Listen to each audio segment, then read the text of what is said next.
Welcome back. In the last video, we started to break down the 4 equations. And these are what describe what's happening behind each of these colored blocks here.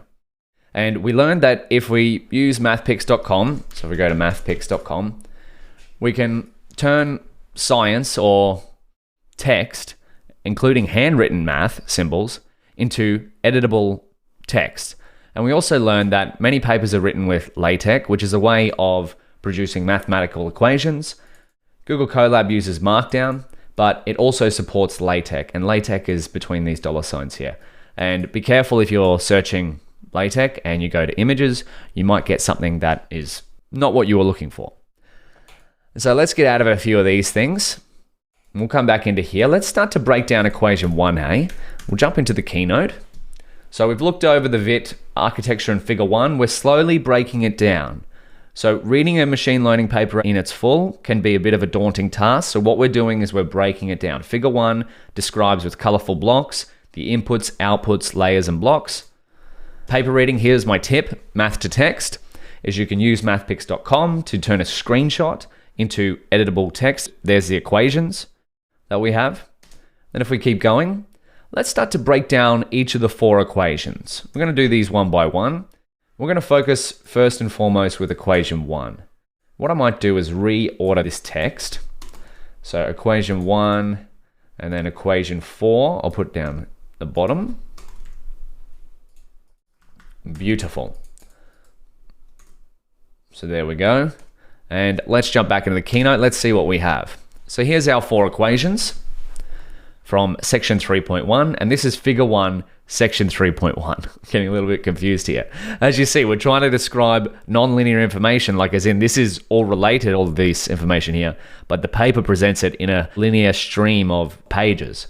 So let's start to map things. So we split an image into fixed size patches, and then we embed those patches. So we've got the patch embeddings here. This is the original image split into patches, turned into a sequence. Then we embed those patches, and this is equation 1. However, there's a little bit more going on behind the scenes of this equation. So what you'll notice is that there's an extra learnable class token embedding here. So this is X class, whereas the embedded patches, we have X patch 1, so that would be that. X patch 2, the E here is for embedding, by the way, is this one. And then so on and so on and so on until you get to XNP, so X patch N E. There's a lot of letters going on here, but N is number of patches, P is patch, X is the input. So it goes all the way up, so ... means all the way up until N, number of patches. Then what do? Well, we've got the classification token. So that's this little star at the start, and that goes right at the front here. So we need to first create a patch embedding, a learnable patch embedding of the image, which is this. That's what we're going to work on first. Then we need to prepend a learnable class token. So this, we follow the standard approach of adding an extra learnable classification token to the sequence. And then what do? We also add position embedding. So we see 0, 1, 2, 3, 4, 5, 6, 7, 8, 9. Now this will depend, of course, this is just for visualization purposes. This will depend on how many patches you have, but this figure uses 9 patches. And then we add that position embedding to the combined X class token learnable embedding and the patch embeddings. So then we get the overall patch plus position embedding. This is equation 1. That is our input into our transformer encoder. And so if we go back to read the description of equation 1, do we get what it was talking about there? So we've got X1 patch embedding, X2 patch embedding, all the way up to Xn. So there's N.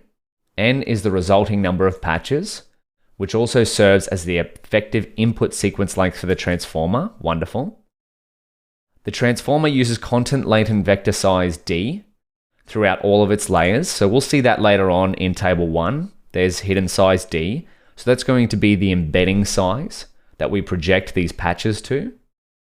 Then if we keep going, so we flatten the patches and map to D dimensions with a trainable linear projection. So that trainable linear projection is a learnable embedding representation of our input.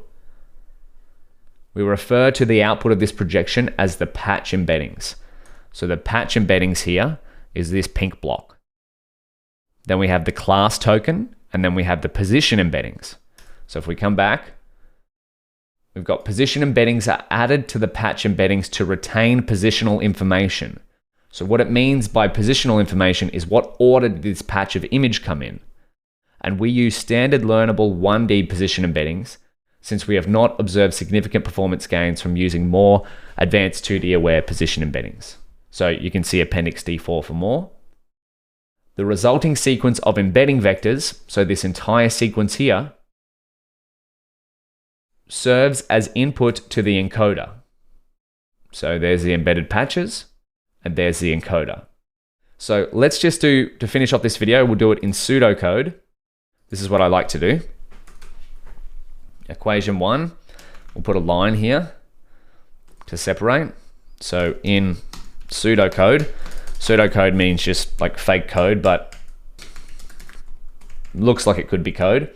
So let's just say we have X input, which is our image. I'm just going to zoom in a little bit there. So X input is our input image. What we're going to end up with is something like this. Class token, which will be a learnable embedding, a learnable vector. Image patch 1, image patch 2. And then we'll go ... because that's going to go up to image patch N. So that's the first half of equation 1. And then we're going to add the class token pos embedding, and then image patch 1 pos embedding, image patch 2 pos embedding, and then we'll go same thing, ... all the way up to image patch N pos. And that is going to be the input vector to our transformer encoder. So if we have equation 1 in pseudocode, we have X class token. We have image patch 1, which is this, the embedding. We have X2 patch, image patch 2 embedding. Then we have ... all the way up to image patch N. Plus we add the position token for each of the elements in this vector. We'll see this in code later on. We're just doing a high level overview here. So we've got class token, learnable class token. We've got patch embeddings, learnable linear projection of flattened image patches, and we've got position embeddings to retain the position of where the class token appears and where the image patch appears, in what order. So that's equation 1. You might want to give yourself a challenge and see if you can do the same sort of mapping we've done here for equation 2. MSA, I'll give you a hint. It deals with this block here. MLP deals with this block here. And LN, or equation 4, deals with this block here. So give that a shot. But in the next video, we're going to start to break down equation 2, and then we'll do 3 and 4. I'll see you there.